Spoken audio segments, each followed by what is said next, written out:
खैराबारि दखरा दुलाराय बर' फरायसा आफादा HSLC आरो HS आनजादाव देरहासार जानाय फरायसाफोरखौ बरायनाय हाबाफारि लादों।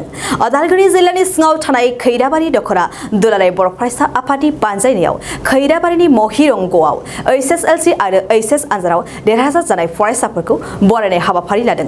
बे बरायनाय हाबाफारियाव गाहाय आलासि महरै बाहागो लायो एबा बेखेवनानै होयो मिरु दुलाराय बर' फरायसा आफादनि लोगो आफादगिरि खोरोमदाव वारि बिथां लोगोसे बाहागो लायो उदालगुरि जिल्ला दुलाराय बर' फरायसा आफादनि लोगो आफादगिरि रबिन्द्र बर' बाहागो लायो उदालगुरि जिल्लानि मैखुन खुंगुर बर' बाहागो लायो खैराबारि दखरा दुलाराय बर' फरायसा आफादनि बिबानगिरि बिथांमोन बाहागो लायो खैराबारि ओनसोलनि गंफ्रोमबो फरायसालिनि फरायसुला आरो फरायसुलि बिथांमोन आरो फरायसाफोरनि बिमा बिफा। दिनै गोदान फरायसा आरो जाय बिथांमोना 11आव थांबाय जाय बिथांमोना डिग्रियाव थांसिगोन बा गुबुन गुबुन फरायनायाव थांगोन बिथांमोननिसिम जोङो बेखौनो मोनसे आसा खालामो अबंलावरिनि अननायाव जाहाथे बिथांमोना गोग्गो देहा गोसो बोलो आरो बेबायदि मोनसे मोजां परिबेक मोननो हायो सोलोंथायाव आरो राफोद सुबुं जानांगौ बिनि थाखाय जों बिथांमोननियाव मिजिं लानानै बिथांमोनखौ बेस्ट उइसेस हरनाय थाबाय।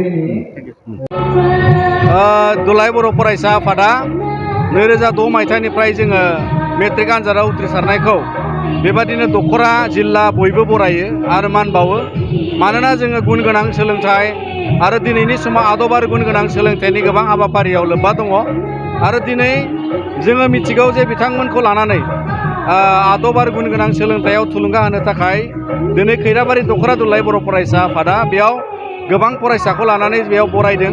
दा दिनै हायार सेकेन्डारि आरो मेट्रिक पास जानाय फरायसाफोरखौ बिथांमोना मान बावदों मानोना टप 10 सायख'नानै बिथांमोनाबो मान बावदों। जाहोना जाबाय दिनै जोङो फरायसाफोरखौ थुलुंगा होनो थाखाय क्वालिटियाव जोङो मोनसे सेलेक्सन प्रसेसआव टप 10 खालामनानै बिथांमोना सायख'नानै लादों आरो बर' बिजोंनि बिसेसके फरायसाफोरखौ जोङो इयुनाव जाहाथे बयबो दिनै मेट्रिक आनजादाव सोरबा उथ्रिसारनो हायाखै बिथांमोनखौबो खावलायगोन जाहाथे बिथांमोना आरोबाव मेट्रिकखौ होफिननानै उथ्रिसारनांगौ मानोना समाजाव दिनै मुलुगाव गुन गोनां आरो आदब सोलोंथाइखौ लानानै गावनि जिउ राहा लामा दानायाव जायगा लानांगौ खामानि सोलोंनांगौ खामानिनि थाखाय गियान बारायनांगौ आरो बेखायनो दिनै बेबादि बरायनाय हाबाफारिजों जोङो इयुनाव बर' फिसाफ्रा बर' फरायसाफ्रा गावनि ओनसोलाव सुबुं दोननि जायगा लानो हायो आरो सोर बिथिं जौगानायाव बाहागो जानांगौनि थाखाय जोङो दिनैनि समखौ दिनैनि लाइमोनखौ थामथिम खालामनाय जायो।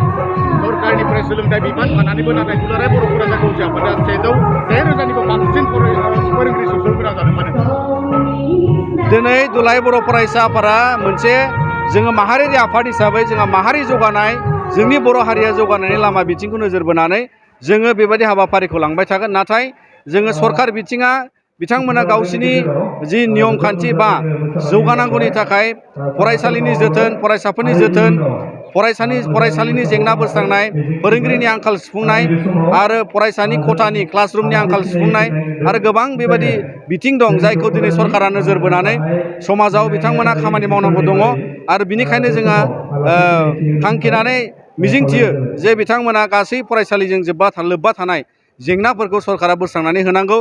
भेन्सार स्कुलनि जेंना भेन्सार कलेजनि जेंना दिनै बिटिआर गोरोबथाजों 6.3नि बाथ्रायाव सलुसन जानांगौनि दाबो पेन्डिं जाना दङ जाहाथे आसाम सरकार आरो बिटिआर गभर्नमेन्टआ बेफोर गासैखौबो नोजोर बोनानै थाबनो फोजोबनानै एबा जोंनियाव जेंनाखौ गैया खालामनो थाखाय सेस्था खालामो। मेथाइनि जि मेट्रिक आनजादाव उथ्रिनाय बराय फोरबो बे बराय फोरबोखौ जों दिनै खैराबारि दखरा बर' फरायसा आफादनि बानजायनायाव लानाय जादों।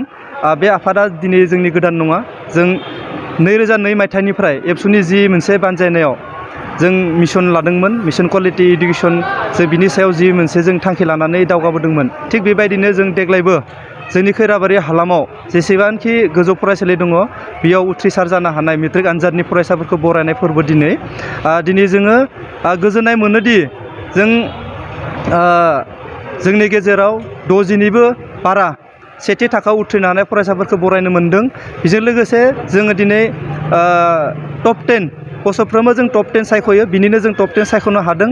लोगोसेयैनो जों बिनि गेजेराव जोङो उदालगुरि जिल्ला बर' फरायसा आफादनि जि टप 10 बे टप 10आव जों खैराबारि हालामनिफ्राय 7 फरायसाफोरखौ जोङो जायगा होनो हादों बे जों जोबोद गोजोननाय मोन्दों। लोगोसेयैनो दिनै जि बे आफादावनो जों हायार सेकेन्डारिनिबो सेथि थाखोआव उथ्रिनो हानाय 23निबो बारा फरायसाफोर मोननो हादों। लोगोसे IIT आव उथ्रिसार जानो हानाय आरो बिटेक आनजादाव उथ्रिसार जानो हानाय फरायसा बिथांमोनखौबो जों दिनै बरायनो मोननानै जोबोद गोजोननाय मोन्दों। खैराबारि दख'रा बर' फरायसा आफादनिफ्राय जों आसा खालामबावोदि जायफोर देग्लाय गोदानै उथ्रिसार जानो हानाय फरायसा बिथांमोननि इयुन जिउना जाहाथे इयुनाव मोजां जायो आरो साफा साफायै बयबो सुबुं सम्पद हिसाबै जोंनि बर'नि गेजेराव बर'खौ फोसाबनो हानाय सम्पद हिसाबै जानो हायो बेखौ जों मिजिंथिनाय थाबाय जों खैराबारि दख'रा बर' फरायसा आफादनिफ्राय। नोंथाङा देहानि सानाय सुनाय बेरामनि जेंनायाव गोग्लैदों नामा? गावनि देहानि सानाय सुनाय बेरामखौ लानानै दुखुआव दं नामा? मोनसे गोजोनथाव खौरां, नोंथांनि देहायाव बायदि रोखोमनि सानाय सुनाय दंब्ला नोंथाङा जिंगा दासि। SI निउर' थेरापि बेयाव नोंथाङा गावनि देहानि सानाय सुनायखौ गोरलैयैनो फाहामनो हागोन।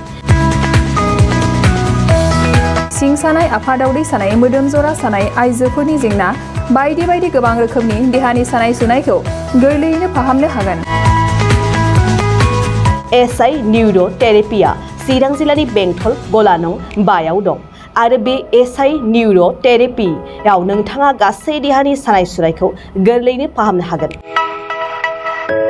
गोबां मिथिनो थाखाय 7620160459 जानबुं अनजिमायाव जगाजग खालामनो हागोन।